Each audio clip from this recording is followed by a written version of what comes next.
Hi,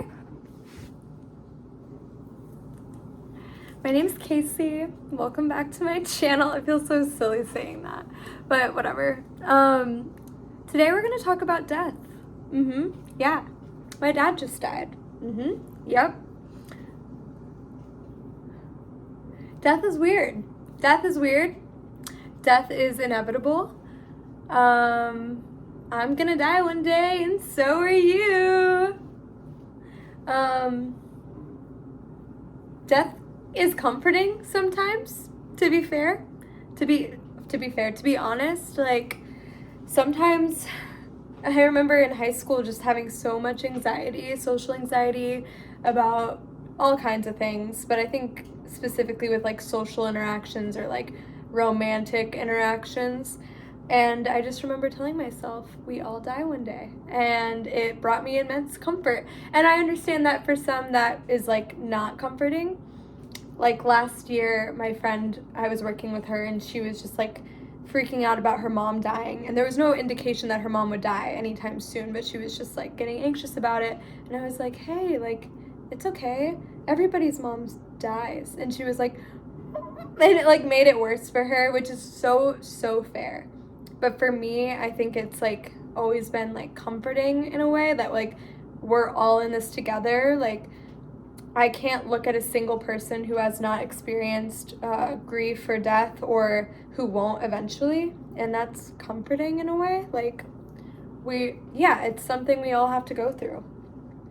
I would say unfortunately, but I'm in a weird mood. And, you know, if you catch me on a different day, maybe I'd be saying different things. But I think overall my message would still be similar. And it's like, I don't know. Like, is it unfortunate that we all die? Is it? I don't know. And not on some, like, not valuing life type shit. No. I value life and I want to live long. I would love to live 200 years. I really would. If I was, like, still, like, healthy. But it's more so, like,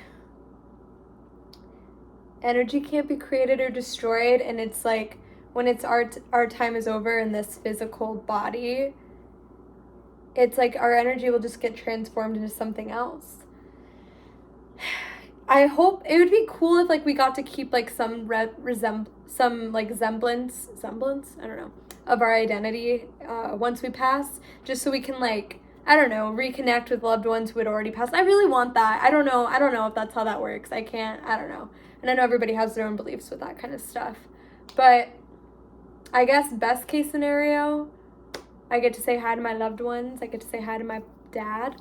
And then we reincarnate and like do another lesson or like learn new things. Or if you believe in a specific religion, like, you know, there's like heaven or hell. Sorry, not trying to be disrespectful. I just have a lot of my own fears with hell and stuff. But like my deepest self is like, God would not condemn his children to hell.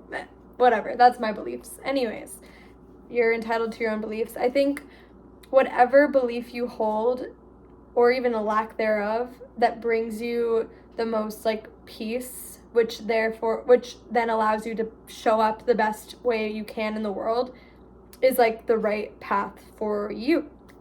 So yeah, if that is practicing a specific religion, perfect. If it's not, perfect. I'm like kind of saying what I need to hear because I grew up Christian, and so there's a lot of like deep things I have to work through with that, with my own like programming. But anywho, yeah, my dad has passed over, and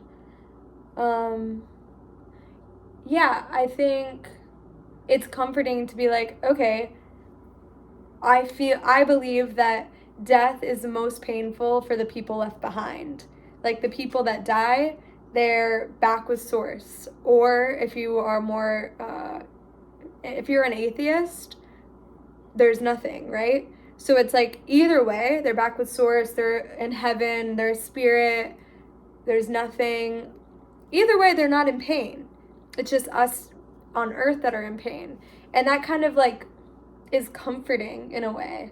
And then thinking if my dad is in like some sort of spiritual realm and he's still like him and not like just completely disidentified back into source, he wouldn't want me to be like suffering. And that is just like such a permission slip to not suffer. But yeah, it comes in waves, and everybody's grief looks different. Everybody's relationships are different. And there is like, there will never be a connection like I had with my father ever again. There will never be my father. There will never be there will never be Pete Corbacus ever again. No one like him ever again. Because humans are just so beautifully unique and like, yeah. There will never be anyone like him again. And that, I don't know, I was going to say it's sad, but it's also like, would I want there to be somebody else exactly like him? No, that's my dad. Like, you're not him, you won't be him. Like, it's a weird thing.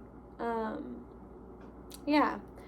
I don't know if this is like helpful for anyone. It might not be. Maybe it doesn't need to be, but death is like some taboo topic, and it should not be, I don't think, because it's a part of human life. It's a part of life. And yeah. So cheers to that. Cheers to my father. If he is listening, I love you so much. And here's to learning. Like, I've learned a lot from my dad passing. Like, I don't know, I think this is natural. It's my first close death. And it's like, you think about all the things you did wrong with that relationship, you know? And like, I said some vile things to that man while he was alive. And like, yeah. And it's just, yeah, I don't know.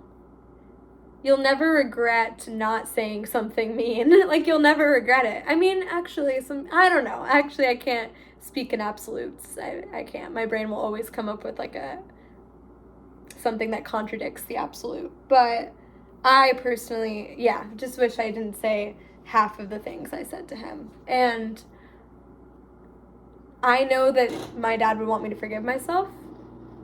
So I have to forgive myself. And I for the most part do. But it's like, okay, there's people alive in my life that I care about tremendously. And like, how can I learn from the mistakes I did with my father with them? It's a cool thing. It's a cool thing. All right. I think that's it. Love y'all, and I hope you have a good day.